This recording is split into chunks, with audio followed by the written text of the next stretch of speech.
What is up, my ducks and drakes? Welcome to the Crowd I Like. Today we'll be reading chapters 1 through 4 of Drowsy and Deceitful by me.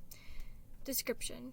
The winter months are approaching and Janus is in brumation. As with hibernation in mammals, reptiles' bodies shut down and conserve energy for the coming year during brumation.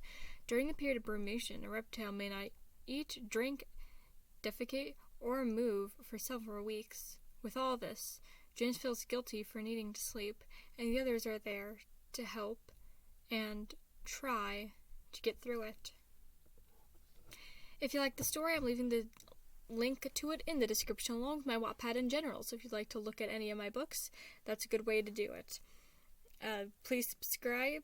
Only 20% of people who watch me are subscribed. I want to put that to at least 50%, because, yeah. And I hope you enjoy the story. Chapter 1. Lost in Dreams. Janus just got done getting ready for the day and stepped down the stairs, holding its balance on the railing of the stairs, with drowsiness still in his eyes. "Good morning, Janus!" exclaimed the figure at the stove. "Good morning, Patton. I suppose you are having a wonderful waking, aren't you?" Patton turned around with his wide-eyed innocence. "Yeah, how are you feeling this morning, Janus?" Janus stepped into the kitchen, trying to make the darkest coffee possible. "I am feeling more tired than usual, but I could still get some things done today." Patton squeaked and walked over to him, giving Jan a big hug. He flinched at the contact. "Well, I think you need a me day. Then don't you?" Patton replied while stroking Janus's hair. "I would normally agree with you, although it is not like that. This is natural. I'll explain to you when I have more energy." Patton was about to object, but stopped before he could say anything. "Of course, Dee. With anything else, I would automatically assume that you're lying. I know that assuming's bad, but it is just so hard not to with them. But you take care of yourself. Wait. That was a jumble of words. I'm basically just trying to say that I believe in you." A small smile crept on Janus's face. "Thank you, Patton. Although, if you don't mind, I will be heading to the couch." Patton turned with glazed eyes. "Okay, be careful, though." Janus chuckled in return. "I know. I will." Janus went over to the couch to put his head on the thing nearest to him. What he didn't comprehend was that the thing was not so much of a thing as it was a who. Oh, sorry, Logan, I didn't see you there." Logan gave a weird look. "Are you alright, Janus? It is quite concerning that you didn't comprehend you were actively leaning on someone with your body weight and putting it on another human." Janus groaned in response while stretching. "Sorry about that. Not at full attention today." Logan scrunched his nose. "Did you not sleep well last night?" Janus looked over to meet Logan's eyes. "I have gotten 14 hours last night. I still don't know how much I need. Do I go off with the sleep hours of a human or a snake?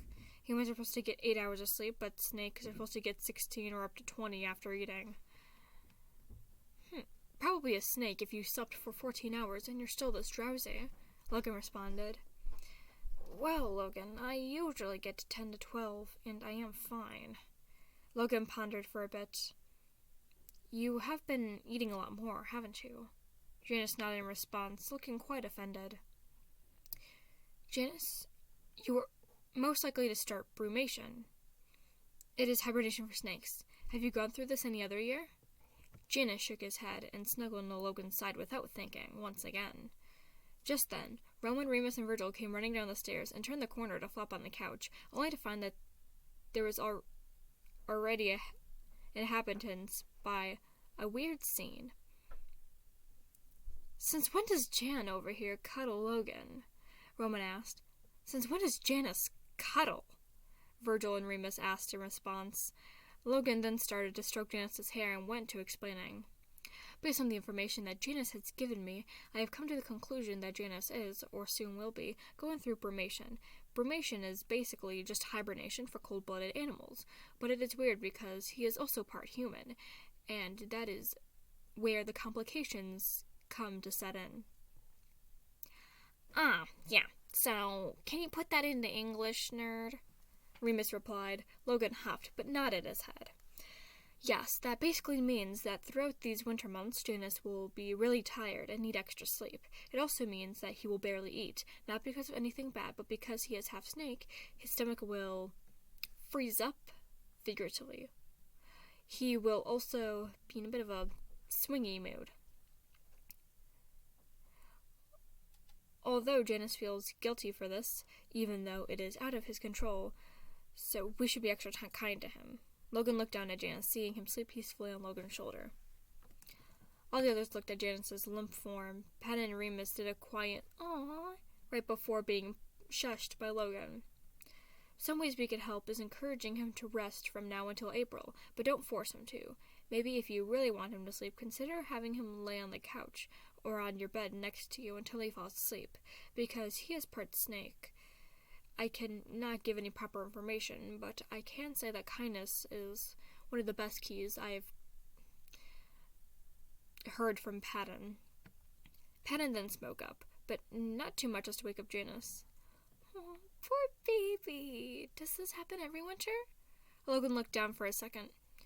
According to Janus, this is the first time, but my researchers conclude that he was drowsier last winter, so slowly over time he's developing different snake habits and different human habits, just like he only started shedding 7 years ago. Remus sat down on the couch, rubbing Janus's back. I feel so bad for Dee Dee. As cool as the scales are, it must suck being half snake, half human. Roman then sat down next to his brother, stroking the shoulder in comfort. Well, at least it is only us. If he was real human, just think of the people that would bully him and make fun of him. It would be hard to find a job in his condition, too. Virgil sat down on the floor in front of Janus. Good thing it was us, then. Patton went and sat on the rocking chair next to the couch. Yeah, as long as we support him and take care of him, he'll be okay. Is it okay if I take care of him most of the time? Everyone looked at Patton. They should have expected that.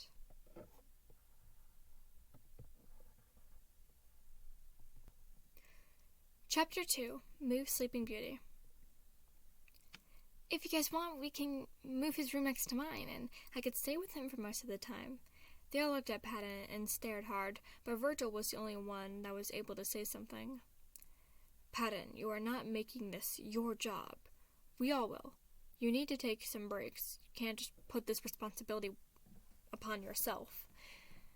We all know that Patton will be working hard this next season. He cared too much for others, and is usually Janus that to convince him to relax, since he's the only one capable of doing that. Patton really only listened to him in that regard. Now that he was going to be loopy for the winter, Patton will almost likely not shut down unless he is taped to a bed and forced to relax. Emo is right, Pops. You should relax yourself sometimes. My royal cart cannot see you overwork yourself again. Roman replied, flipping his hair and taking a bow. Patton giggled in response. I'm perfectly fine, guys. No need to worry about me. Janus needs to be taken care of. Logan looked over at him. We could help with that. We should also help take care of you. We take care of each other to keep us all steady. Well, I like having responsibility, so it's cool. Everyone gave Patton the death stare. Come on, Remus moaned. He then ran up to Patton and scooped him up before he could run away and started to take him back to his room and tie him down to help him relax. Remus has been the person who cared the most about mental health and self-care. Not as much as Janus, but he has always felt bad about making everyone distressed, so he helps by taking care of others. Okay, looks like Remus and Patton are taken care of. I would like to move Janus to his bed so he could get his heat lamp, but I also don't like the idea of waking him. He is kind of like waking the clown from inside out. Danger could come along with it. Not to mention that I care about him as a friend. Well, Logan, why don't we wait for him to wake up and then help him to his room? Virgil asked. Logan tried to position himself and get a little bit more comfy before answering Virgil, but his very small movement made Janus stir, so he stopped. He can sleep at most for up to 36 hours, or at least to my conclusions with the human-to-snake ratio. He could get pretty ill without his lamp. Roman then spoke up. Well, being deadly ill is worse than the toddler being cranky because you woke him up from his nap. We need to get him to his room, Lo. Logan thought for a second. I do suppose you are right. I can't believe you were You're pretty smart in the discussion today. Why, thank you, Logan. Hey, be nice. Virgil started snickering from the floor he was on. Good one, Teach. Roman scoffed. Don't side with Dr. Nerdenstein. Logan shushed the two boys. I'm going to carry Janus to his bed and get him under his heat lamp. He is, of course, going to be scuffed if he wakes up, but that does not need to be heightened by you two bickering. The two laughed. Scruffed. Virgil asked through the laughs that he muffled with his hands. That's not even a real word. Is our little neutronics batteries low? Roman commented, also quieting his laughs with his hand. Logan was not pleased. His eyebrows scrunched in, and he held a finger up to shush as he stood up, carrying Janus's body bridal style. If you would like, I could carry him, Roman offered. It is quite all right. I can manage. Plus, if he wakes up, I would like to get as much out of him as I can, so that we could better understand Janus. Furthermore, better help him. He does make a point, Roman. Let him carry Jan, Virgil said. Roman flipped his hair, but agreed. Go ahead. You are a better fit to help Mr. Hissyfoot anyway. Logan and Virgil both rolled their eyes. Logan, once you're done, you could join us out in the living room watching Disney movies. We have yet to watch Stargirl, and it's new on Disney+. Thank you for the offer, Virgil, but it will be a while until I leave his room. I would like to get some research, take some tests, and run some experiments, along with make sure his room is in optimal position to be housing someone such as Janus while they are in the state. I would still like to watch Stargirl, though. Would you care to wait to watch it until I'm free, so I could be with you guys? Both nodded in agreement. Plus, Roman continued, we would like Patton and Remus to also join, but Patton needs a space and break time for now. But I don't think he's going to be getting much of that with Remus along. Logan agreed. It was fair enough point, leaving Roman and Virgil to watch Gravity Falls on Disney+, as he was off to Janus's room to get him settled for brumation.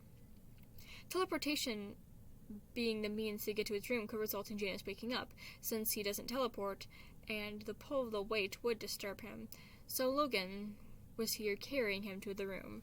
Luckily, brumation does not require the same amount of sleep as hibernation, but Janus is still half human. Will he need more sleep or less sleep? Does he still need to eat? And can he even eat? Eating for a snake during brumation can kill him, but humans need to eat. He also needs water, but snakes can't really drink either. This is why, for the next 2 weeks, I need to study and examine Janus and his habits so that we could better prepare for the upcoming winter and winters.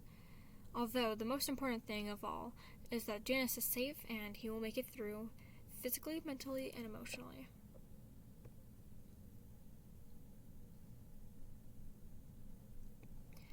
Chapter 3. Don't. Logan set Janus on the mattress lying on the ground right by the giant lamp which he had turned on to warm Janus up. Logan then went to put a goose feather blanket over the snake's side, and the eye on his right side slid open before he moaned in pain. Remus, what are you doing, you idiot? Logan bent down next to Janus so that he could see him better. I am not Remus. Janus squinted and leaned forward as much as he could without moving. Patton, what are you doing here? I'm not Patton either, Janus. I'm Logan. I'd like to help you and keep record of what you're doing most of the time, so that we could further help you this winter and during winters to come. Janus put a hand up and scratched his scales. I am not a test monkey, Logic. I am tired, Logan cut off. Yes, I do understand that, but this is not for my own needs. I want to help you. The only way I can help you is by knowing what's going on. Janus scoffed, but then relaxed all his muscles, causing him to collapse all the way into his bed. Okay, so what do you need? Saliva sample or something? Logan pulled out his clipboard and ink pen. Nope. If you are able to, I just need you to answer a couple questions, so let me monitor you from time to time. Okay, shoot. Logan made a concerned face. I'm not going to kill you, Janus. Janus groaned and turned onto his stomach to get his back warm. No, idiot. Shoot just basically means ask questions. Logan scribbled out a note of longing for death, on duly noted an expression that he was just taught. Okay, firstly, I guessed, how do you feel? Janus closed his eyes and rubbed his temple. I'm fine. Logan shifted positions and tapped his clipboard. You don't need to lie. Tell the truth. Logan, I can control it. This does not strengthen my lying. Logan took note of that, and then moved on with the questioning. Patton and Remus. The two got to Patton's room, and Remus threw him on his bed. Remus, stop it! Shouted the father figure, now being tickled. No, you are going to have fun, you're going to relax, and you're going to take the day off, and you are going to like it. Remus replied between actual laughter of his own. After a couple of minutes of tickling, Remus fell limp on the bed next to Patton, staring at the ceiling. Patton followed suit, and they were both lying on their backs on the bed. You know, Patton, I am glad you did try to jet out of the room multiple times. Patton turned his head over to where Remus was. Yeah, but I will have to check on Janus later. You know that, right? Remus shook his head and chuckled. You don't need to. Logan has it under control for now, and Janus would want you to take care of yourself. Patton let out a breathy laugh. That is his job. Of course he does. Remus shrugged his shoulders. And that kind of stuff gives him strength and power, and right now he is a little weak, so you're helping him by helping yourself. Okay, fine, but only for today. Remus started petting his mustache as he was bored. Want to come to the imagination with me? Remus offered. Patton looked up, tilting his head. I thought you didn't like people coming to the imagination. Remus stood up and reached his hand out to help Patton up. Yeah, when I'm busy. Well, you don't have to go to my territory. I'm sure Roman will be fine with us heading to his, if it'll help you. Patton smiled, and the two headed off to the imagination. Roman and Virgil. They started the series over again, even though they already watched it 23 times. Virgil moved from the floor to the couch, sitting a couple feet away from Roman. After about halfway through the episode, a huff could be heard from Roman. Anything wrong, Princey? The anxious trait asked. I'm just a bit bored, restless even. I kind of want to do something, you know? Virgil shifted and hummed in agreement. Well, you got any ideas? Want to play Just Dance or cook or something? Roman sat quietly, thinking for a second. I got a better idea. Roman scooped up Virgil and slung him over his shoulder and started running down the hallway. Roman, I can walk to the imagination. Roman only started running faster as he put the answer through swift breaths. You walk slow. Plus, the path is narrow and dangerous. Since I am nimble and strong, we should be okay. Virgil just rolled his eyes and let it happen. Roman kept running until he was in the imagination's main field, an open field that was framed with trees of a beautiful forest. They started walking towards the trees until they met a small river. The wind softly blew, making their hair dance in the wind, so they took off their shoes and stuck them into the glistening water. You were bored because you were just sitting and watching TV, but now you're not bored, and you're sitting here without a TV. Virgil shook his head to get the hair out of his eyes, and Roman adjusted his sash. Well, Virgil, sometimes the beauty in nature is more fanciful than moving pictures. Virgil splashed his feet to a certain rhythm. They were quiet and peaceful until they heard a scream from the distance, causing both of them to jump. The scream was coming from down the river, and it sounded human. Who in the world could that be? Virgil asked before running after Roman, who he didn't realize already started sprinting. Roman was running fast as he possibly could, ignoring the fact that he couldn't breathe and was panicking. It almost felt like he was flying. This feeling of freedom and flight only made him run faster, his hair being pushed back by his own wind. Virgil tried running after him. He hated running, but he was going to find out what this was. If Roman was this concerned, it had to be bad. His thoughts, for once more, motivated Virgil to keep trying to persevere. They both looked by a nearby tree, where Patton and Remus were sitting. "Why are you guys here?" was Roman's first question. Also, who screamed and why? Roman looked over to Virgil and chuckled with a shallow breath. Yeah, that's why we were running." This caused Virgil to fold his arms in front of his chest. "Hey guys, Remus just took me to the imagination to hang out. I should probably go check on No! Everyone replied at once. Patton, how about Virgil takes you to do something? Patton hesitated for a second, but nodded and walked towards Virgil. Pat is more of a handful than Janus.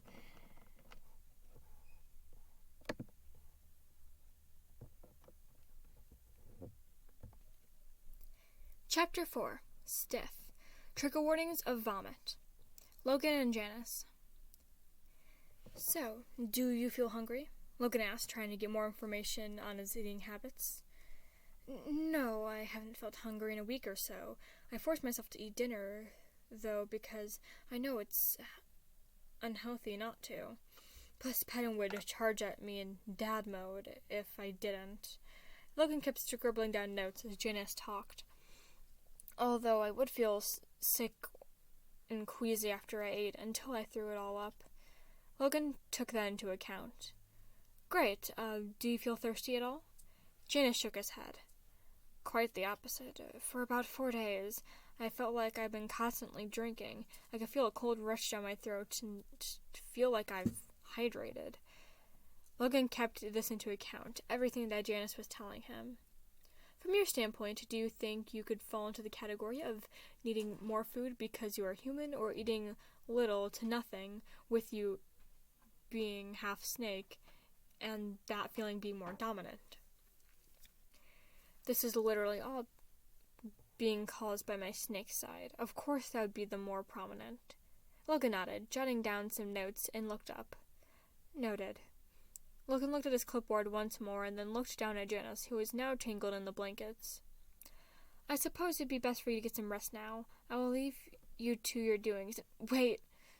Logan then was interrupted by Janus, who was untangled his arm out of the blanket pile to reach for him. Logan turned to him and looked down in a confused expression, mostly filled with concern. "Logan, I don't want to say this out loud, but I'm going to, and I don't want to be left alone. Can you stay here with me for a bit?" Logan's expression melted into a soft smile as he sat next to Janus, nestled in blankets. Following this, Janus moved so that his head was on Logan's lap. Logan started by taking off his gloves, his right hand revealing a normal hand, and the left one showing scales running down his wrist and fingers. He then took off Janus's hat, placing the gloves inside the hat and continuing monitoring his finger by petting Janus's hair. His hair was kind of stiff. Didn't even feel like hair in some points. Felt like pipe cleaners. He reached for his clipboard and took note of that before going back to the stroking motion. Virgil and Patton. Virgil was thinking of taking Patton back to his room, but his space was right next to Janus's, and he thought it'd be too much of a risk, especially right now. "Hey, Pat, want to go to Rowan's room and play dress-up?" Patton turned around to face Virgil. "That would be fun, but I don't want to go to Rowan's room without his permission." Virgil nodded in agreement before taking out his phone and texting Roman as he tapped his foot. "Hey, Princey, what are you up to?" He waited a second before getting a response. "I am sitting by the riverbank. Remus is climbing a tree. Why do you ask? Does Patton need help calming down?" "No, he's pretty calm, but I was wondering if we could use your clothes in your wardrobe to play dress-up with Patton." Of course, Fallout Dweeb. Would you care if Remus and I joined you? Not at all. I'm sure Paddin would appreciate the company as well. Within the next 30 seconds, the Prince and Duke rose up from the ground, Remus giggling from behind. You know how weird it feels to fall from 30 feet in the air? Before anyone had a chance to ignore Remus, Paddin ran towards him and scooped him in a hug. I'm so sorry, Remus. Are you hurt at all? Do any of your limbs hurt? Do you have bruises? Do you feel dizzy? Roman took Paddin from behind. Padre, Remus is fine. He does this stuff all the time. Paddin calmed down from the warmth of Roman's arms as he melted into them. Okay, just let me know if you're hurt. Remus nodded as all of them slunk out to go to the twins' room. So, will this be a fun dress-up type thing, or are we dressing up to play a game? Everyone looked at Paddin. You guys could pick. I don't really mind. Popstar, we always pick. It's your turn. He pondered for a second. We could make it a role-playing game. Roman flipped his hair back and started pulling out everyone's outfits and accessories as he explained the main plot to everyone, with the 3 tweaking bits as he talked away. This occupied the 4 of them for a long time. It did such a good job that they forgot about Logan and Janus completely, making dinner and eating dinner in costume, while in character. Even by the time they were all tired, they continued the game, while lying on the bed together, tangled in limbs, as they watched the owl house. The fabric irritated Paddin's skin, making him remember Janus's scales, making him remember about Janus. Guys? Everyone looked up, noticing Paddin was out of character. Yeah, Paddin? Logan responded. Do you think Janus is okay? They all looked between each other before Virgil sat up and hugged Paddin. Of course he is. He is in the care of Logan. If he was hurt or needed help, he would not have hesitated to come get us. Paddin nodded before yawning and leaning back, snuggling between Roman and Remus, who, in his opinion, gave the best snuggles next to Janus. For the next half hour, they were all silent, as one by one, they all slowly started drifting off to sleep. Though they were all calm, Paddin could not keep his mind off of Janus. He needed to know if he was going to be okay. Thank you all so much for listening. Today's first 4 chapters. We'll be finishing up the book next week with the last 4 chapters, which is chapters 5 through 8. I am so happy to be back to doing regular Wattpad read-alouds. As fun as it was to read every day, it was not fun to write a one-shot every day. It was pretty exhausting and pretty tiring. There's actually a slim chance I'm going to be doing the Gift of Fanfiction next year, unless it's heavily requested or I get more submissions. Just the circumstances have to be right next year for me to actually do it, considering the fact that it was so much work this year. And I don't know if I'll be able to keep that up for every year, especially as I get more into high school. It really just depends on the circumstances and how the audience reacts, because it didn't do too well this year either. But either way, I hope you enjoyed. In the description, there are my social media platforms: Twitter, Instagram, Wattpad, AO3, Tumblr, Discord. All of those are in the description below, along with my live channel. It's a channel where I go live, since this YouTube channel took away that privilege. We chat, we have fun, we play games. Come and join us. On the screen right now, you should be seeing 2 of my face. One goes to my live channel, the other goes to my regular channel to check out my videos. There's a playlist for Wattpad read-alouds, and then there's a video that YouTube thinks you'll like. Click on it. Why not? Thank you for listening, and do your best.